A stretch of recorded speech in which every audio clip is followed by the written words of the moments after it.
Hello, everybody, and welcome back to From This Point Forward, a Buffalo Sabres comedy podcast. I'm back as a season ticket holder. The Sabres are good. They're good. We can say that. Maybe even better than good. Olympics are here. We got so much to talk about. Looking forward to it. Let's go.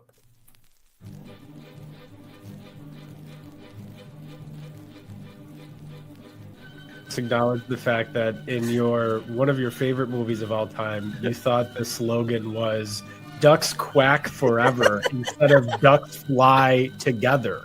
No, it's you also bad. think they live in wells. It's the whole theme of the movie, Lou. But he had the duck call. They go quack.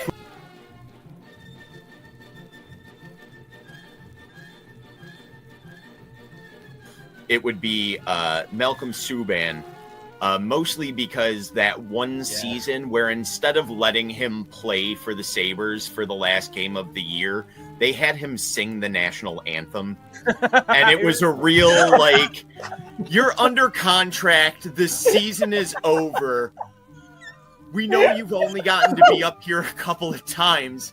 How about you come back up here? Oh, great, I'll put my pads in the car.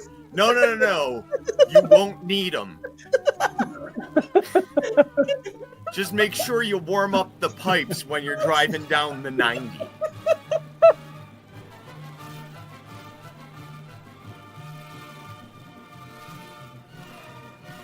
Mitch Marner. You heard it, Mitch. If you want to sign here, you can drill Ryan's mom.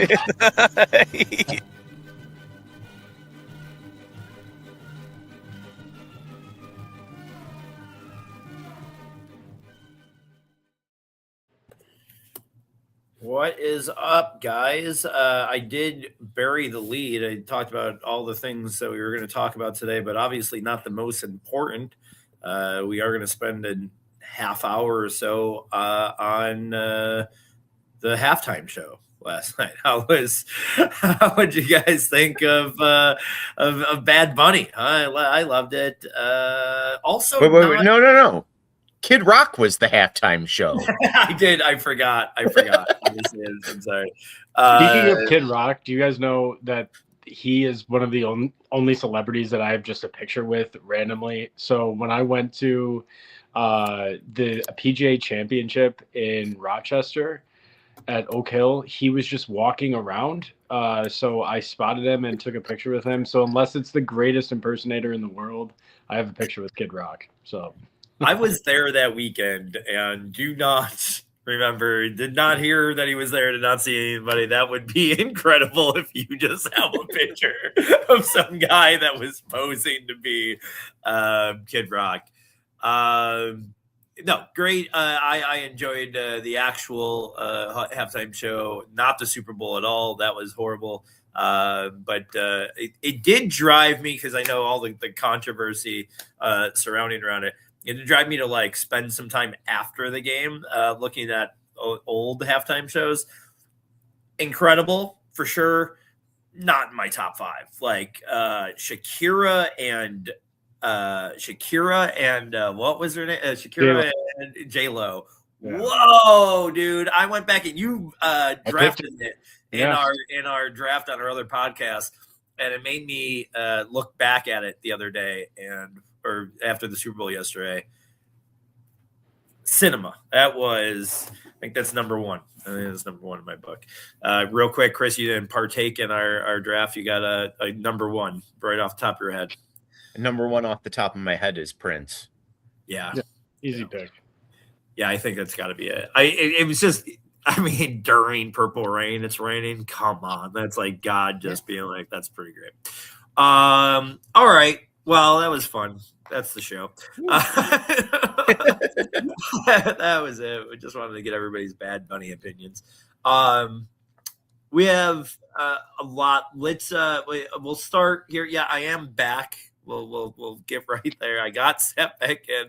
I see Chris, my first game back And he legitimately goes, "You didn't get anything. You just bought the regular 5-game pack, didn't you?" I go, "Yeah, I sure did." I outkicked. I played my cards too hard. And then it got to be the deadline of taking advantage of the deal that they had out there, and I go, I got to take it now. I got to take it. And then I saw my tool bag, and I'm gonna say that I know I've gotten a lot of trouble for saying too much on this podcast. He's a tool bag. Saw my tool bag, whatever account manager walking around thinking he's all cool, and he saw me. He knew I'm back there, but he didn't come and stop by and say hello. So you know what? I didn't need you. I didn't need your help. I'm just here because I love the team. And they lost immediately and welcomed me back with the type of results that I've seen in the last 14 years. So let's hope I'm not the mush. Let's hope that success comes with this. But yeah, I'm excited to be back in the building. Environment has been, I mean, Chris, you've been way more than I have this year. I mean, I've been to 3 games last month. Even the Montreal game where we were, out muscled 70-30, probably. Still fun as hell. Atmosphere has been incredible. Yeah, for the last month, easy. Can I get your opinion on that real quick? Is like, I felt some form of way with that. I know like Darlene after the game was like, hope that's not what we see next time, whatever. It's like, have a little bit of self-awareness, bro. Like, one, I mean, it's not like it was a Saturday. Like, these guys are the Saturday late in the season. These Montreal fans were planning that trip for months. They were buying them in September, probably for $25 when nobody wanted the ticket for the Sabres. And so, like, I don't blame them at all for filling that arena. It's not like he made it seem like the way he said it was like the Sabres fans were selling the tickets. Like, we don't have the tickets to sell. There weren't season holders until 3 weeks ago when they did this big push of trying to get people back in. So, like, I get it. I've never seen it like that. Years and years of Toronto, coming in here and invading the stadium and making it like 50-50. I've never seen it like that. I mean, that was pretty insane. It's not like the past few seasons, especially late in the year when we do have those Toronto or Pittsburgh or Montreal games, teams that travel well, even when, we do have a pretty good fan base. It's not like it isn't always a 50-50 battle, at least in those games. It kind of sucks when you're riding this wave and it's been so good at home, especially that was like the 6th or 7th straight home sellout that they had. So, like, I get in the moment right after the game being like, this kind of sucks, but grow up, dude. To me though, I see it more as a nod to the fans in the sense of like a challenge. Like he by acknowledging that he didn't like that's a good point. That there's majority Montreal fans. I think they're saying like, hey, listen, when it's all you guys, when it's all of us, it helps. So, and that's truly what we want to believe. I do think it matters. And I also do remember even going to games in the, like early 2000s and, Philly, Montreal especially. Montreal would always take over. It felt like always take over the arena. And the only difference is that when our team was really terrible for years, it's not as noticeable when it's filled with only 30 to 40% Canadians fans, because there's no Sabres fans, right? It's like it's only them. But when it's also us, I think it'd be maybe amplifies it a little bit. Yeah, I think you just made it a decent point there that I didn't think of. As far as like, okay, sure, like we get why this happened and why that's happened. Next time, why don't we, why don't you try to get into the arena a little bit more? That's cool. I get that. But you're never gonna get. They are the worst human beings. I just like, I mean, Toronto, and I said this since like the early 2000s too, where like when I was at those games, where Toronto was always more populated with the other team, like that it was always 50-50.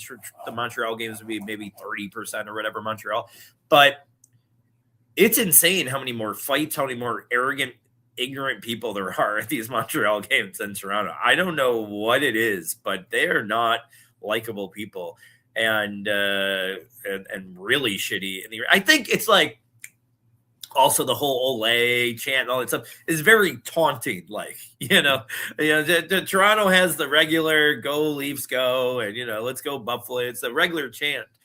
Ole, ole, ole feels like fuck you, fuck you, fuck you, fuck you, fuck you. Like they're doing it to us, and that kind of hurts my feelings a little bit. So I think maybe that is why. Don't you like hating a fan base again? I mean, I yes. I watched this again. I miss this. I miss caring about somebody else in like a different jersey, getting in my face. I used to never care about that because it never would happen because we're finishing 30th. So yes. Yeah, it feels good. It feels good to hear our goalie get the chant of their last name, and it was like, all right, well, that means their goalie's good. I think, right? I think when you hate us, that means they're good. So that's good. Yeah, it's an environment that I am very excited to be a part of here the rest of the way. Chris will want to hit me here with my mushness, but 90-something%, to make the playoffs now. Like it feels like we're going to get it. And Chris, leave me alone.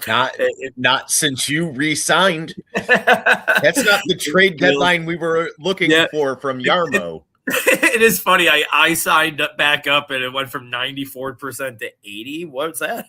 Why did it go down so much the next day? That seemed weird. No, we'll be all right. I think we'll be there for some hockey games and so many.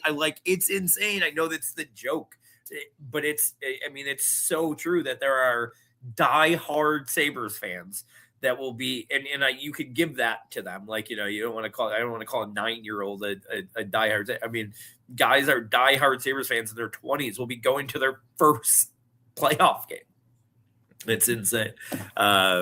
They won't be going with me though, because they probably don't want to, but I am now a season ticket holder. They're going to have to pay for their ways in. Let's do a little bit before we get into the Olympic talk, which I'm fucking stoked for. So I'm really excited to talk about the Olympics altogether. Like I can do, I want to turn this into just an Olympic podcast daily. We'll talk daily Olympic hockey through the whole Olympics. I'm ready. But let's talk a little bit Sabres. We didn't do like half your awards when we got there, mostly because I probably couldn't do the math to realize when we were at the half point of the year. But here we are. It feels like an important time to reflect on what we've done so far. We got a little bit of a break. Let's start with the Sabres. Should we go backwards? Let's go backwards. Let's do the top play or moment of the year so far for you, and I will start with Ryan. Well, it's got to be for me one of the win streaks, and can I just call it that? Use a multi. Does it have to be a singular moment, or can it just be like a streak? We're talking about because I mean a moment. I would like a moment here because I didn't think anybody was gonna find maybe a specific play. Maybe Chris has got one. I know I got a little bit of a thing there, but yeah, I mean, at least a moment maybe in the streak where you felt like it was real. Or let me start with Chris. I have it queued up. It was the Alex Tuch strip steal score from the Oilers game to start the streak on that West Coast trip in overtime. Up 3-0, goes to overtime. They don't look good for that first 45 seconds of overtime, and then they pull it off, and then we're off to the races after that. That huge moment for where the season was going to go. Right, you collect one yet? Yeah, I guess I have one, and I'm biased because I don't go to as many games as Chris has gone to this year, and now Louis is gonna get back in on. But I'll go just with 05-06 reunion night. I thought was basically perfect, and it's also during that streak, and it's an important game, and they win it, and just the release from that, just everything, it was a perfect night. So that's my favorite moment of the season so far. I like that.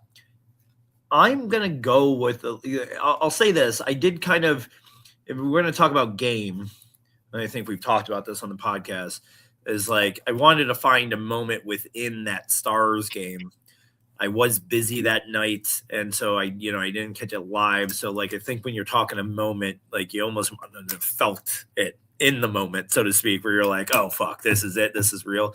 And I don't know if you could really even, obviously I went back and watched that game, but I don't even know if you could have said at a moment besides, the final whistle where, you were like, oh yeah, this is real. I think that was the game where I felt like it was real. The moment I want to kind of acknowledge where it made me feel like this team was different was Tage going after Nosen, right? The Nosen where he picked that he had to go back and be the one to fight and answer his battle from last year after the bad hit on him, and then all the Samuelson discourse and about how he didn't stick up for him and all that. Tage basically later on in the offseason kind of called him out. And he's become an absolute monster since. And I don't know if you guys listened to his interview on Spit Chicklets, but he did say Sammy went up to him that day and was like, I got this tonight. And he was like, no, I need to, and I kind of respect the shit out of that. I kind of, that's our bread and butter. That's our star player. He did get a little salty that no one else kind of stuck up for him. And I just think it was a pretty big leadership moment in a era where we have not seen a lot of that, and that our captain is flying overseas mid-season. Okay, I'll just say that. That was my moment of the year. All right, let's go to I know I will start with you this one, Ryan, because I know that you have this one queued up. The Fuck This Guy award, and it's the guy that you've said too much. Fuck this guy. Rye, I feel like you may have said it 100 times on this podcast, so we will just let you go ahead and name Peyton Krebs. Yeah, our audience is going to have to be careful. This is not a weekly segment. It's just a one-time thing here, but I'm going to just say, fuck Peyton Krebs. All right. I will say this. The last game that he played, he had that great assist that I think it was to Doan, right? Backdoor. 2 games ago. That was right 2 before. games ago. Right. Yeah. He had a great game. So I'll give him that. But just more times than not, he frustrates the hell out of me. I feel like he's ineffective out there. He's stat padding with empty net goals just to piss me off. It's a great bit. I got to give him credit. It's a great bit, but it's very frustrating. Chris. I mean, I feel like it's so visceral with Ryan with the Peyton Krebs thing. I almost don't have a fuck this guy right now this year. I don't know if there's anybody on this. Does it have to be on the team? How do you not pick Eric Stahl for this? Missing person, Eric Stahl. Yeah, it has to be. Yeah, the guy that's on the roster for sure. I mean, I don't. Look at you, Mr. Positivity over here. They win a few games. Bryson, because he can't play more than 6 minutes a night. Like, I don't know. And he should not hope. I need to believe that will be the last time we see Jacob Bryson playing hockey in a Sabres uniform this year. I hope. Do you know? Every time I see Jacob Bryson, who I think of the Nathan Page. No. I think of the little brother from the Righteous Gemstones. Like, what's that guy's name? From He kind of looks like him. I can't. Adam Devine. Adam Devine, yeah. Yeah, that guy. That's really funny. No, I hope and believe that will be, the last time that we see Jacob Bryson play, unless we are in a Jay McKee type of situation, down to an 8th or 9th defenseman, because that was we're even early in the year where he was forcing it sometimes. There were some times where I was like, he's not brutal. He's not the worst thing ever. You didn't hear his name a lot. That's always a good sign for a defenseman. But the other day, I mean, him and my fuck this guy, who is going to be Kesserlane, we had a horrible day. And obviously, like, listen, I want to give him all the excuses that we would all give him. You know, he's been in and out, new system. Injuries still might be lingering. You know how hockey players are. They will play with a broken groin. Can you break a groin? But they'll play with whatever. I'm sure he is playing to a little. I mean, even the career thing, you would be thinking, like, at this point is like, I gotta get involved in this. Like, I'm losing. His team's going somewhere, and I might not be part of the plans if I don't get in. Maybe there's some of that. But he definitely looks not what he was billed to be, not what I thought after, like, watching him. And then the biggest thing is that, like, you do get the Doan part, right? Like, you do get the Doan part right. And where some people might be like, oh, that makes it easier to handle with. I'm not that guy. I'm the guy that if I was winning $10,000 and then I only ended up winning $100, like in a DFS tournament or something, I just lost $9,900. I didn't win $100. That's how I feel with this. Like, I'm even more mad that Casterlane's not working out, because that trade would have been known as, the robbery of the century if Casterlane turns out to be something on top of Doan. So I'm not dead on him yet. Obviously, like, I don't think there's even enough here, and enough have been healthy to even make, but man, I hope he fucking pans out, because this team needs it too. I mean, this team needs, I mean, they don't have, I know a lot of teams aren't like great on their 5th and 6th defensemen, but, like, they don't have guys that they can put out there, like you said, for even 6 minutes. They're playing the top 4 all 30 minutes plus a game.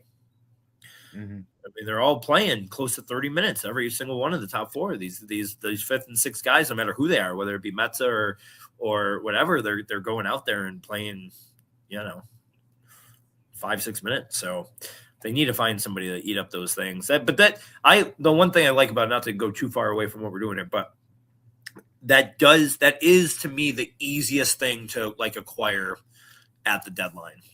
Just name your veteran depth defenseman, go throw somebody a 5th rounder.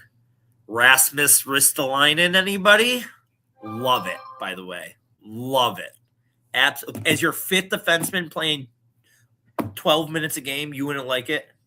No, absolutely not. That's 12 minutes that I have to hold my breath for us to get pounded with shots and negative goal differential. It's going to be terrible. No way. I don't want it. Whatever. Let's move on.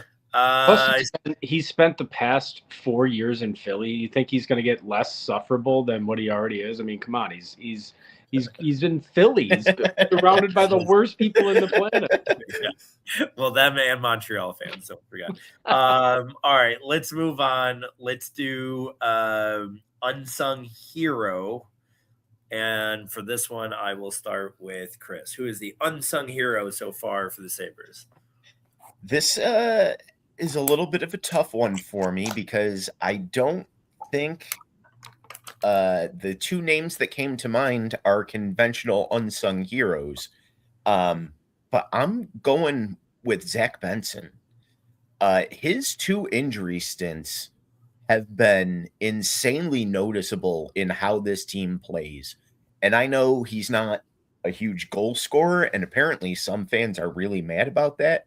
But I just think his style of play, the intangibles that he seems to put into the people that play around him, I think it's one of those things that often goes overlooked. They are 28-10-4 with him in the lineup. They're 4-9-2 without him. Yeah. Oh, yeah. Because of that stat, he would have been. We're going to do MVP here in a couple questions. He would have been my third guy on my list. A little bit of spoiler alert here. He didn't win it for me, but he is up there for MVP. So I love him to fit into this unsung hero here. Almost like almost to the point where like I guess he didn't fit here for me because he's almost like too good to be considered an unsung hero. But to your point, there are some haters and people out there that don't see, I think, his true worth, and that record alone is really showing it. Rye? I think that's the right pick. If I had my first choice, I would also go with Benson. So nice pick there, Chris. But just to be different and give a different perspective, I'm going to go Ryan McLeod. I think he's somebody that is so important to what the team is doing. And, you look at after bringing him in and, he does all the little things right. His point production is really solid this year, despite not having a ton of shots, because he's more of a distributor, but he really can move the puck. He drives possession. He is an agitator out there. He's just pesky. He's always around the puck. I feel a lot of confidence when he's on the ice. He's a really good two-way player. And so some of the things that we just talked about with Benson that he doesn't get credit for, I think McLeod does a lot of similar things, not, different style game, but close enough for me. And so that's why I would pick McLeod as my unsung hero. That was my number 2. That's who I had the coin toss with. I like that a lot too. And I didn't land on him, but as you were talking, I kind of thought about how many times this year, and it stays pretty consistent, I believe, when Zucker's in the lineup. I think it's pretty much been him and Zucker the whole year. There's a lot of him, Zucker, and Tuck. But I feel like every game Zucker's played, he's played on McLeod's wing. I might be wrong there. But how many times I've said no matter who's on that right wing with them, it's like, well, you can't break these 3 guys up. And then, and that I think really speaks for McLeod, and exactly what you said, like what he does for this team is, he really solidifies a third line, especially when Zucker's in, the lineup, because those two have pretty much been tied together. And then, like I said, it's almost like whoever works into that right wing, I'm like, well, they can't break these 3 guys up, and then they do, and another guy goes there, and it just keeps going. So, and honestly, the improvement that this team has had on the penalty kill, I don't know if there's, well, I do know that there's one more responsible person, and I'll be talking about him here shortly. But he's the second best penalty killer on the team by far, and the speed that he brings, has allotted them a lot of shorthanded chances. I love McLeod there. That's really good. I went with Alex Lyon. And again, we've talked about this, just a lot of luck is flowing his way a little bit. The whole good players provide good luck type of thing and whatever. I just think he was the exact thing this team needed, was just like a steady veteran guy that did not get too he doesn't get too this whole team just kind of over the last 5 years, we just watch them like give up on games when things have started wrong. And, we saw a great example the other day where he gets down early, he gets it back together, and they come back and win. And so he really, I feel like, has been a real steady thing for this team. And the more I watch Ellis play, although he had a great game his last game out, he looked really good. But like the more I watch him play, I'm like, I don't want to see him play. And if it was him in UPL and then this UPL injury came, like this team would have been in some real shit. So glad to have Lyon here. I think, like I said, I think he's getting a lot of puck luck, and sometimes that just happens, whatever. But I think he was a really good pickup here, and also like don't mind if you take advantage of how he's looking with the puck luck and send him out, and thank you for your service. And, you're the guy that goes like, whatever. What's that? No, I don't think that you can't. Not right now. You got to not with UPL. You would have to make sure UPL is 100% back to health. But even with him, like, why the rush out anymore, right? They have I kind of like the 3 goalie system for this team because none of them is individually good enough to trust for any long stretch of time anyway. So, I think it's the best system that we've had in a long time because each of the 3 guys can handle a third of the work. And so I think for me, Lyon is, I understand your reasoning. I agree with your point. I also think he's close. He could be closer to team MVP than unsung hero, right? Like he legitimately is a really big reason, not just, I get puck luck, everything like that, but he's a huge reason for the team's success. So obviously we all agree on that. Yeah. All right. We got to maybe speed up a little bit here. I didn't realize we were going to be all right. Ryan, most likely to be traded by the deadline. Well, as the audience may recall from our previous week's discussions, I'm gonna have to I'm gonna have to give in a little bit here and admit that I do not expect Alex Tuch to be traded after telling everybody that he expects to win the Stanley Cup with this team. So I don't think you ship that guy out. I'm also not going to pick Jack Quinn because he could have been an unsung hero too. I think he's had a really solid year. I don't think that they're looking to ship him out. I guess what I would say is it would be like a surprise move that maybe Yarmo doesn't have ties to. And I'll just say Jordan Greenway. I don't know what his opinion is of Jordan Greenway, but I don't really like him. So I hope Yarmo is smart and doesn't like him too. I'm just going to say Greenway gets shipped out in kind of a surprise deal. And maybe it's to free up a spot for somebody else that comes in or just, healthy.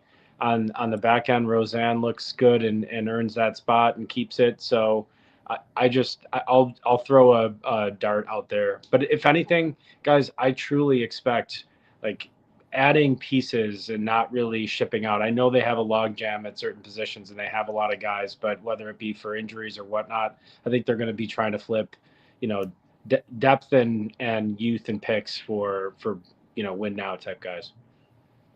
Plumer. I do think it's going to be Jack Quinn. I think there's so many guys who can step up into the role that he's providing, who also provide a little bit of more support in the defensive zone. I think that is the direction of this team right now. And Quinn's had mostly good games over the past few weeks.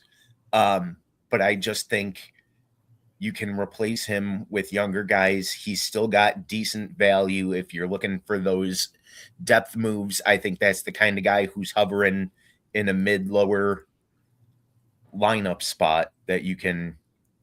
He's not helping the power play. It's not like he's doing anything that anybody else on the team can't do right now. So he's who I have my eyes on. Yeah, I'm with you. That's who my guy is. I kind of disagree, Rye. where he has had a few games, and even that obviously has emerged him to at least be the next guy that they try on power play one. I do think that is maybe a little bit of a showcase thing too, like knowing that he might be the guy to go, plus knowing that, not for nothing, it's not like anything else is working there, and he does have that goal scoring ability. He just is too much of a defensive liability most games. He doesn't show up a lot of games, like where you just don't even notice him on the ice. I can't imagine that he is a big core piece of that, like, leadership core of this team, and I wouldn't be shocked if he was one of the ones that they may have told Yarmo, like, this is a guy to, like, just watch, and has problems sometimes showing up to the rink every day. So what's his value? Like, I joked around about it with the Rust thing.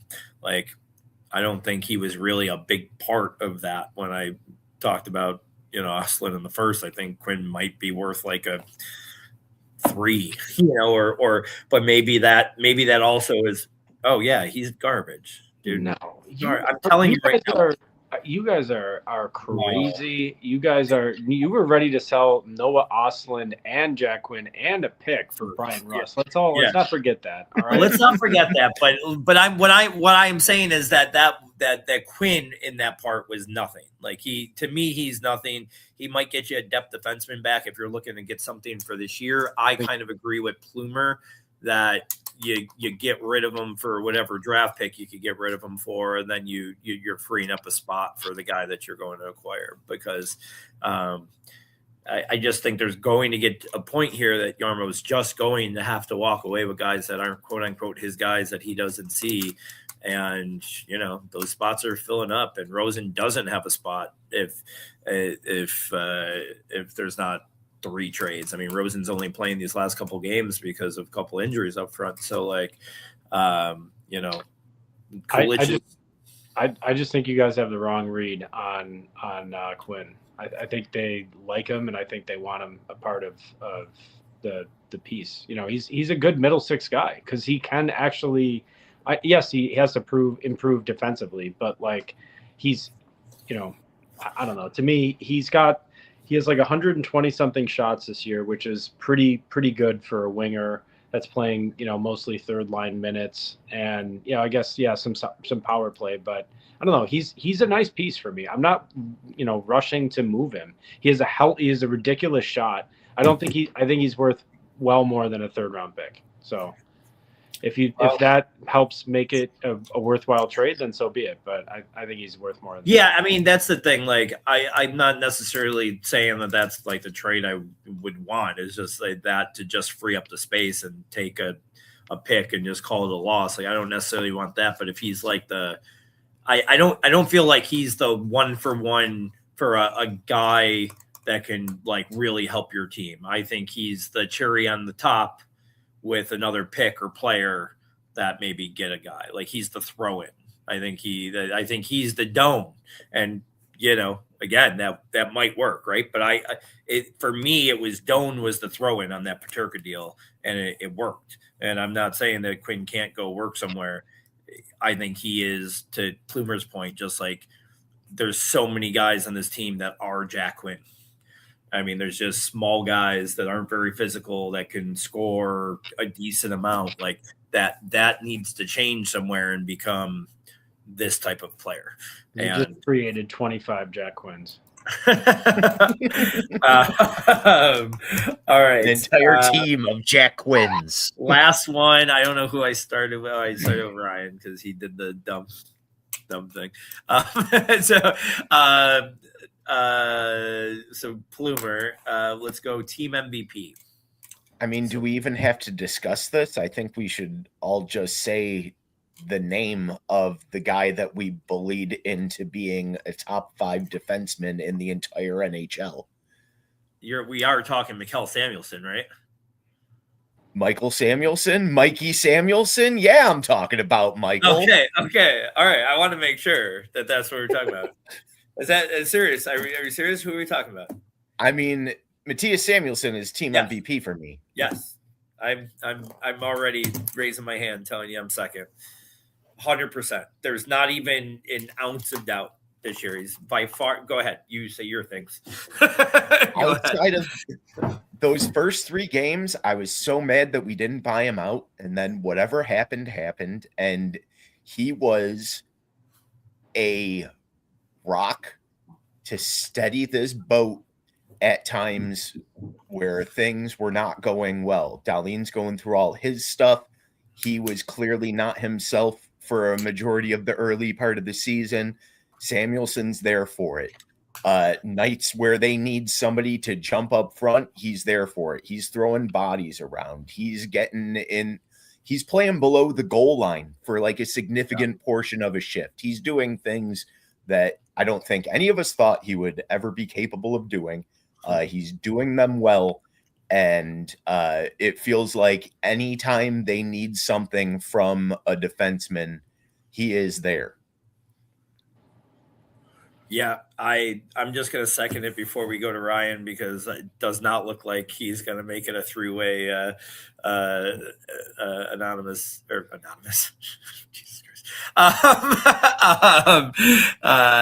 Yeah, I think he has been. I mean, I was going to say there could have been a best improved category, but I didn't even do it because I wanted to get right there for him for MVP, because he is. I mean, Tage is obviously a close second. And, you know, he does things that he's our best goal scorer by far, all this stuff. But, like, Samuelson is the reason why this team is where it's at. And there's no doubt about it. And if you took him out, it would be – if you took him out and if you took Tage out for 10 games, I'm telling you they'd win more games without Tage than they would without Samuelson, the way that this team has been going. And really the defensive game has been around him. So I'm surprised that one of you guys agreed with me, but I feel validated. Ryan. No, I don't think you should be surprised at all. I do think that's probably conventional wisdom right now, is that Samuelson is the most valuable player. And I'm not going to push back on it too hard. I think it's a valid, totally fair choice. I'm just going to pick Josh Stone because I think he's the best player. And I do think also he fills a role that we very clearly did not have last year. So if I'm trying to assess, you know, what do we have now that we didn't have before, and why is everything different? I think Samuelson, I think it helps. But I also wonder, and I get this year he's on a different level. So maybe the answer is yes, it would make a difference. But would it really make a difference if we have Darlene clicking, Byram clicking, and, you know, like our boy Kesselring? I don't think I want to start calling him our boy. Maybe just Louis' boy. You know, Mason Geertsen is our boy. Right, he is. That's true. Fair enough. But, you know, that's what I wonder. So, yeah, I think Samuelson makes a ton of sense. I just want to put a vote out there for Doan because I think what he does for the team, you know, he's like McLeod 2.0, right? He is just like, he has that extra offensive, I think, ability that McLeod doesn't bring. But he has that all-around game that changes the way that the Sabres the results are going. So Josh Stone's my pick. I don't hate that. I think that there's some justification for 4 guys, and it would have been Sammy, Tage, Benson, and then Doan for me. But I think Tuck deserves credit there too. I do, you know. He's had a pretty decent year. I'm coming around on him a little bit, but I just don't want to pay him. So if it's a rental and then you let him go, I guess just don't pay him money. It's crazy that our world-class star defenseman was not even seemed like even in our top 5 consideration there. And I'm not worried. I'm not worried about him either. No. I definitely really think it's personal related. And I think when this starts really picking up and he starts really realizing that they're on the cusp of something really great here. I mean, I can't wait to watch him in the first playoff game. He's going to be, just imagine how much he's going to be flying and hit. And I think he's just battling some personal shit. And we're going to get into the Olympics here. Any like, you guys surprised at all with his personal shit that he's going? No. They take it so seriously, not to call Europeans they. It's probably racist, but like, I feel like Europeans probably take the Olympic Games more serious than, anybody outside of the Canadians, maybe. And I think it's just important for him, but it's just a little surprising. He'd have a few weeks here maybe to go, and we don't know. We don't know how serious the situation is, if it's getting better or getting worse. But I was just wondering. Vaughn did, go to the Olympics with no ACL, so I wouldn't really question her, and she's American. Yeah. That was, and they're talking about hockey. Okay, all right. That worked out great for her. I don't know. Spoiler alert. I don't know if you've been watching Peacock the last couple days, but don't if you're a Lindsey Vonn fan. They opened with that in the highlight package after the Super Bowl yesterday. Yeah, incredible stuff. That is actually kind of a bad move. That would be like One Shining Moment, the year of Kevin Ware's injury. They just like replayed that at the beginning of every year at the opening they show Greg Louganis. That's it. They're just their go-to packages. All right. Well, let's do a little bit of fun. Are you guys on a real tight time frame here? Because we're running late, but you gonna be good 15 minutes maybe extra or no? Well, I mean, now we're just dragging time out. I know. Well, because I want to know what I want to cut, but let's do this. This is fun. Okay. Real quick, because we're so good at power rankings here, and you guys would not let me get you guys got Edmonton all the way up to the number one when I said they shouldn't even be a playoff team, and they are not good this year, by the way. I just want to keep on saying as much as I can as a winner. But let's start. Can we all agree that the worst team in the Olympics is the host, Italy? Number 12, yes? I don't know if I'd put them that low. Come on. Come on. Yes, right? Yes, they are. Ryan Muir. All right. I can tell right now where this is Ryan Muir doesn't know anything about this Italian team. He doesn't even know he wants to 12. So I'm going to name some guys, and you're going to tell me if they are a member of the Italian Olympic roster. Okay. Let's start with either somebody from the hockey team or a Goodfellas cast member. That's exactly it is Italian movie cast members. Okay. Let's start with Sal Bonpensiero. Sal Bonpensiero. No, he's not. That's Big Pussy. That is Big Pussy from The Sopranos. Okay, let's go. Luca Frigo. Oh yeah, that guy. That's the first name you pulled off the roster. Chris. I'll go with that. Yeah, Italian hockey player. Both right. Italian hockey player. All right, let's get a little harder here. Tommaso De Luca. That is Luca Frisco's son. That's why it's Tommaso De Luca. So I'm going to say hockey player. I'm going to go with the restaurant owner from Kicking and Screaming that had the he is a hockey player. Chris was right. All right, next one, Don Finucci. Oh, that sounds like too much like a game. That's a Godfather 2. That is Godfather 2. I couldn't see Ryan, and I didn't know if I wanted to give him a chance, but yes, it was Godfather 2. I couldn't. He also said that sounds too much like. All right, Alessandro Segafredo.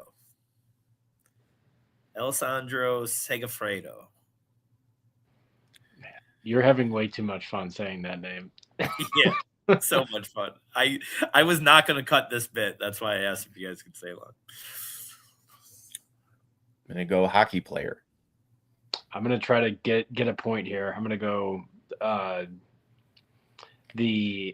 can't think of another one offhand. No, it's not a hockey player though. It is a hockey player. We're up to I don't know. I feel like I'm going to just do 2 more. I have 4 more, but I got to move on here. Let's do Lorenzo Anello. No, that's a mob boss from something. Yeah, I believe that is also That is De Niro's role in The Bronx Tale. He had the dad, sees that. Eddie he was Bush. Actually a civilian. He wasn't in the yes, mob. Yes, he was not in the mob. He was just a civilian. And then let's go to Giuseppe Masseria. Oh yeah, he's the butterfly goalie, right? Hybrid butterfly style goalie. Giuseppe Masseria. Yeah. Mobster from the Boardwalk Empire. Plumer rocked that. I hate Italians, but I love the mob. We all hate ourselves. Don't worry about it. 11. Can I get you all to get on France? Team France, 11. Anybody had any different one in their power rankings? Yeah, I think honestly, if push came to shove, I would have voted for them last because at least the Italians could carb load, Team France has Andre Texier from the Canadiens, so even more so why I wanted to. Who the hell is that? Exactly. I just assumed that the French could sneak in the Quebecois to fill out their roster, so I actually would have put them probably at like 7. Well, we're gonna be good to keep them 11. I'll give you the next win, but okay. Real quick, and this is the last one. We're not gonna do this for every team. Is this a French hockey player or a clothes designer? A French clothes designer. Louis Vuitton. Not Louis Vuitton. That's not. You didn't mispronounce Vuitton. that. Vuitton. Yeah, he's a hockey player. Hockey player, yes. Yes. Oh. Lucien Lalonde. No, that's a shirt company. I assume more fragrance. I don't know, but he is a French designer. You guys are both right. Oh man, Florian Chakachvili. Oh, hockey player for sure. I can see that on a jersey already. He's a sneaky Italian hockey player who fled to France. He is a hockey player. He's got to be Italian, right? With that name. Stefan De Costa. Yeah, that's a designer. Player. And last one. Let's do Andre Courageous. Player. He's got a famous art gallery. He is a designer. So, okay. All right. That was fun. So much fun. I think Ryan actually won that one. All right. We are down to 10. I'm going Latvia here. Anybody want to fight me on Latvia? Question. Is Zemgus Girgensons on the team? He is on the team. He is. Still the least amount of NHL players with the teams remaining. You got Girgensons. You have Udis Balinkas, the defenseman from Florida that just scored a power play goal on us the other day, and a couple other players that I can't remember off the top of my head. But any pushback then? Nope. No. Again, these teams should all just be tied for 12th right now. Going next one, Slovakia. Miro Shatan not on the team this year. His son could have been, though, potentially. Dalibor Dvorsky, St. Louis Blue, Martin Papasil from the Flames, Yuri Slavovsky, the first rounder from the Canadiens, first overall pick, right? Eric Cernat, Martin Fevry, Simon Nemec, all NHL players. They do not have any NHL goaltending, so that's where I've knocked them down. Any pushback on Team Slovakia next? No. This is where it gets hard. Nothing to add. This is where it gets tough. I find myself watching the Miracle movie and the new documentary, and this is where I can start believing in anybody.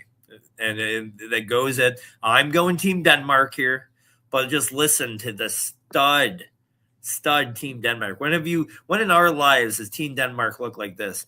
Oliver Bjorkstrand, Nikolai Ehlers, Lars Eller dudes. That's it, I think. Oh, Frederick Anderson, goaltending. So they got a little NHL goaltending. Obviously, the only really good NHL player is Ehlers, but Ehlers is a good player. He'll score a couple goals. Yeah, Denmark. They're better than every team that we've heard, right? If at any point you hear a team that you think should move back, you can let me know. But right now, Denmark, we're so good. All right. I want to go Slovakia over Denmark. Slovakia over Denmark? Slavkowski or whatever his name is good enough alone, I think.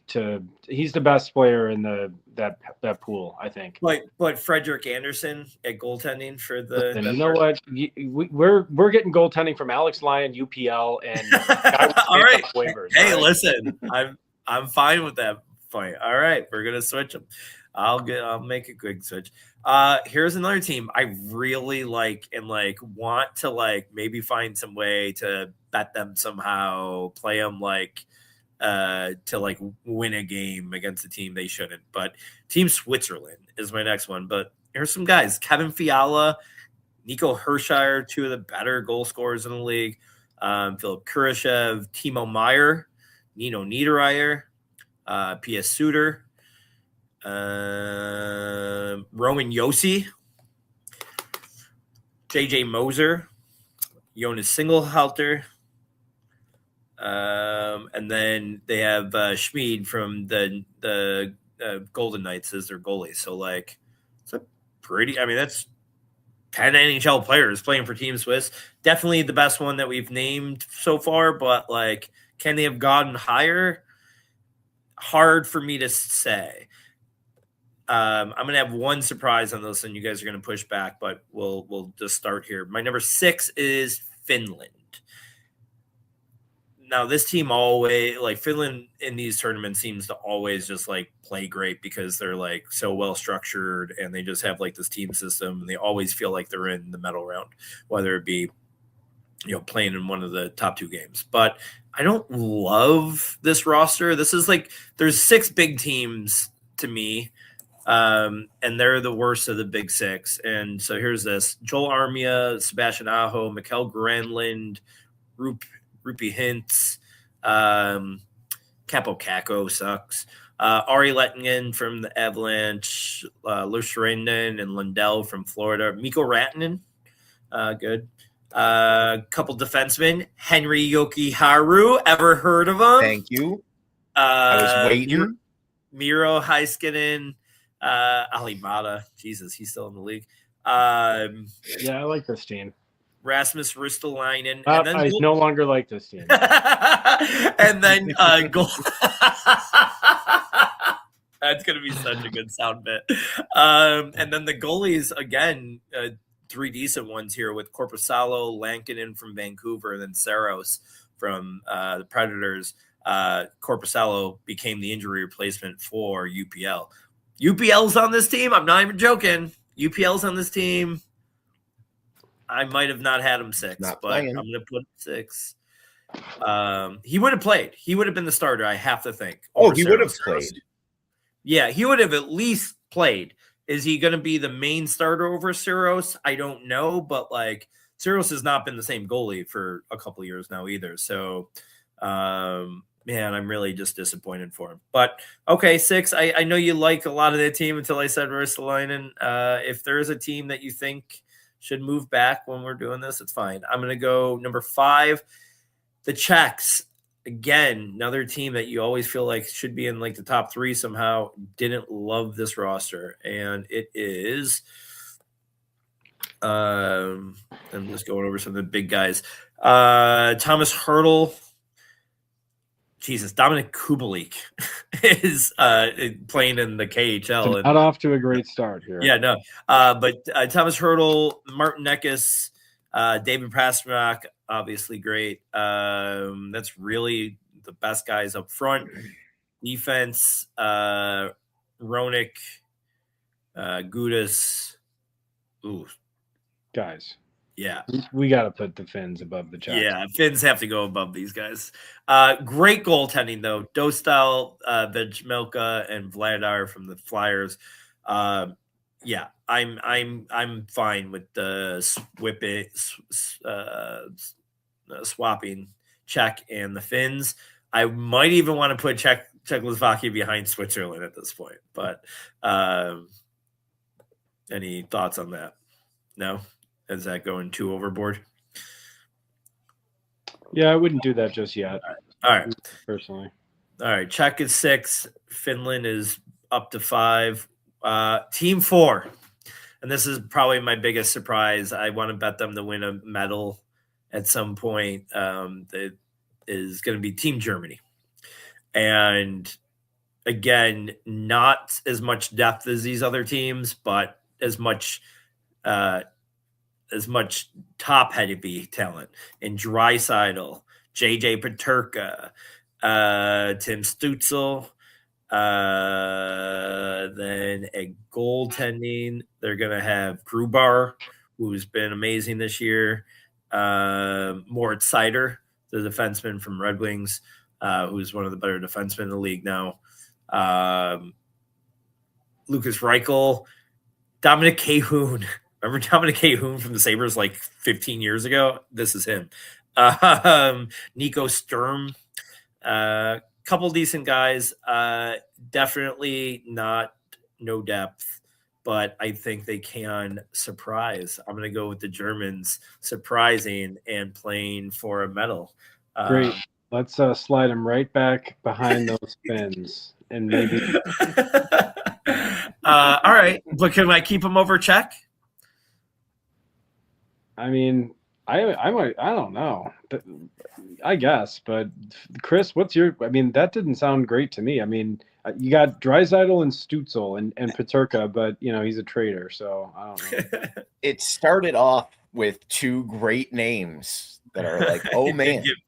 And then it really went into like when you started getting to the Dominic Cahoons, and it's like that's in the first quarter of a roster. It's and they don't have a defenseman in the NHL outside of Seider. So Seider's not even like great defensively. It's a much better offensive defenseman. I heard they're talking about bringing back Christian Ehrhoff.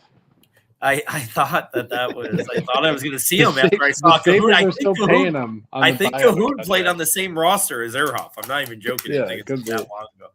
All right, I'll push him back, but not behind Czech yet.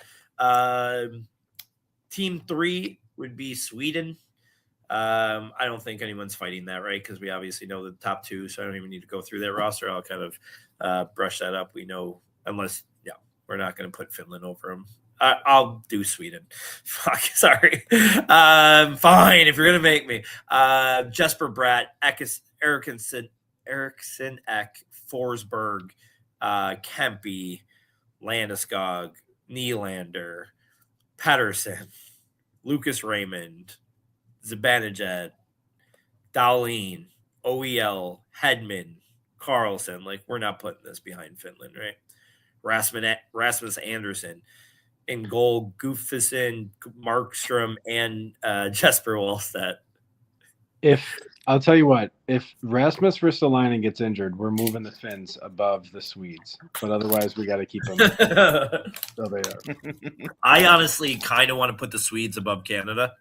To be honest, I think they're that good, but I won't. And Canada is my number 2. Spoiler alert. And we can kind of just. Hey, here's my thing: the Team Canada has the 2 best players in the tournament in the world, in McKinnon and McDavid, no doubt about it. I'll never question that. The depth is the forward depth better in USA.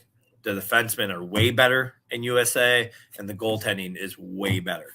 So, they got the 2 most dominant players in the world, and that could easily just be enough. I know, but everywhere else, the USA is better. I mean, if Binnington doesn't go on a tear, in the World Cup, like they lose, and now he's really been garbage. I know he was garbage that year too, and then turned on, but he's really been garbage this year. Logan Thompson now has been good for the Capitals, though. So, like, does he just come in and be fine? But I want to put him number 2 to the U.S. I think the U.S. has the best roster. No fights?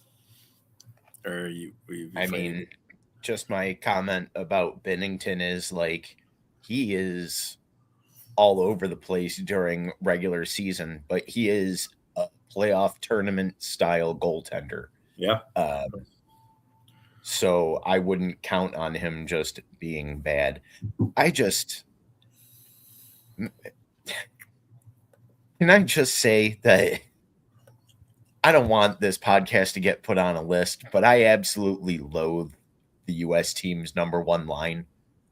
Like, if something bad happened to them, I wouldn't be upset. I hate it. Eichel and the Chucks? And Eichel. Oh, I love that so much. All of them. I love it. Oh, I love it so much. I hate them. I hate all 3 of them in equal amounts. I cannot love anybody more than I love the Tkachuk brothers, but that tracks with me and you. I don't love Eichel, obviously, but man, will I be pulling for him. The only thing I'm kind of pulling for that line not working is because I just want to get to Tage and Eichel. I want to get to that so bad at some point. Like, I just want to see it just so fucking Buffalo's heads could explode. I think that if Bill Guerin had made the right roster decisions, I'd be willing to put the U.S. number 1, but I think he made a couple of really key blunders like Robertson and really just Robertson. But I don't know. I think when you do have the 2 best players in the world, that, I mean, by a large margin, they're the 2 best players in the world currently. So, and don't they also have Bedard, or is he injured? I think he's an alternate on the team because his injury was right around the time they finalized the roster. Okay. Well, even having him as an alternate, like, I don't know, you have McDavid and McKinnon, I'm good. You could just fill in the rest. And so I still expect them to win. I think US definitely second, but I kind of hate some of the roster decisions and even defensively, right? Like, weren't Fox not getting selected too? That was stupid. So I don't know. I don't think Fox was as bad as of a mission as Robertson, who I definitely feel as if, honestly, and I'm not even being a homer. Samuelson, for sure. Dude, like, I don't know. He's playing great. He would have been the 8th. He would have been the 8th. Like, I don't think you could put him in the top 6.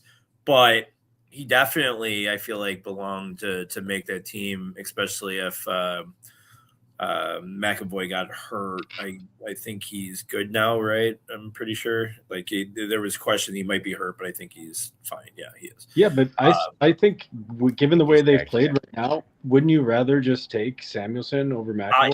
I think, yeah, I bet you they had their mind made up to, like all the camps had been done. Samuelson wasn't part of that and all that. So like, I just don't think they wanted to make a move that far off their radar.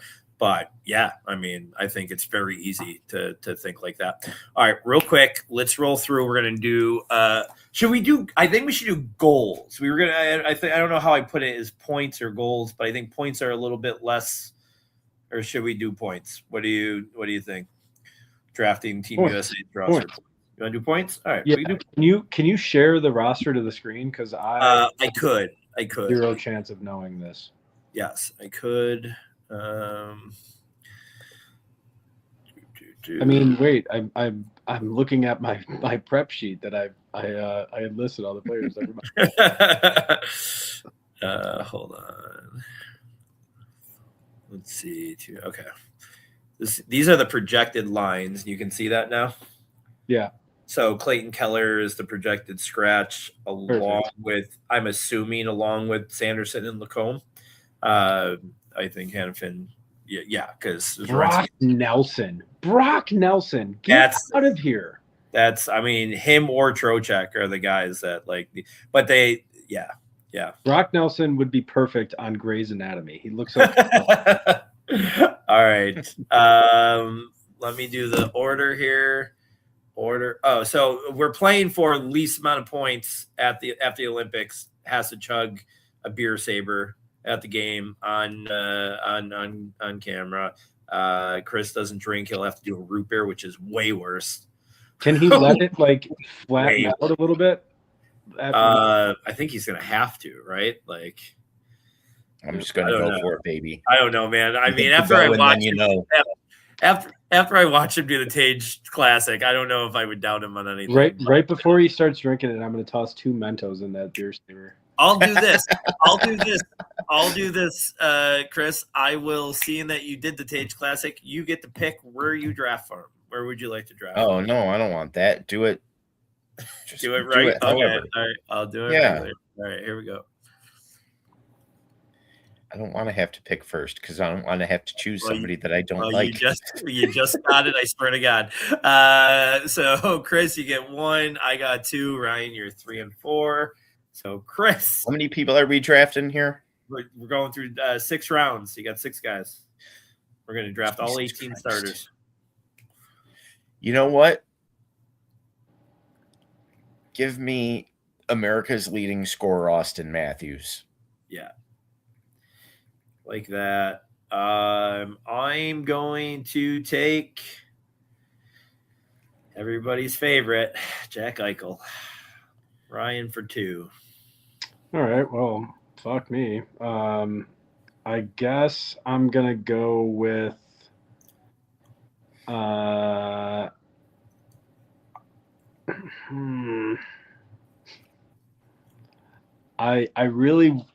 I'm just going to take the Tkachuk brothers. Just give me both of them. They're kind of a package. Thank you. And I like Chris, that. Yeah. I like that. Thank you. I love that. That's the O'Doyles. So Doyle's rule. I'm going to take Quinn Hughes. Ooh. I think he's going to have about 77 assists. Chris for 2. Okay, wait. All right, give me Jake Gensel and give me Brock Faber. Ooh. Somebody wants to drink some root beer. I'm going Tage, baby. How does Tage go this I don't know late? how it fell, man. That sucks. I'm so pissed. All right, Ryan for 2. All right. I'm gonna go Jack Hughes and Matt Boldy. Fuck the defenseman. Yeah. I'm going to go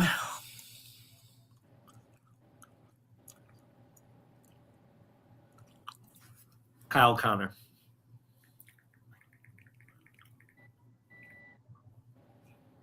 Chris for 2. Give me Larkin. This is tough. Do I really want to trust JT Miller? No, give me Charlie McAvoy. Pick 2D, man. I don't give a shit. Yeah. I'm in the same boat now. I'm like, do I want to? And we don't know which one of those two guys is going to win out that job, Nelson or Trocheck. I gotta imagine it's Trocheck, but so can't do that. I will go JT Miller, I guess. Okay. It's a bummer. I can't. I guess the only question is, what beer am I gonna get? I'm gonna go with Werenski. Oh my God, that's so dumb that I just let him go. That's a great pick. And man, I really want to go Jake Sanderson over Noah Hannafin, but they're really not gonna start Sandy. I don't think so. That seems really dumb. They're not sitting Werenski, so if that was the defensive pairings they were using, sure. No, I mean, I just figure I would. I know, I'm with you too. I would have wanted to see Sanderson in. You know what? Let's go JT Miller. Everybody hates him. I took him. You did? Oh yeah. I'll trade you him for Werenski right now. Straight up. All right, so I guess I'll go Werenski, and you know what? Let's just have some. Let's just go Sanderson. I don't even care. I'm just gonna bet. Okay. Who cares? All right. And I really kind of want to drink this beer anyway. So 3, 4, 5, and I'm going to do.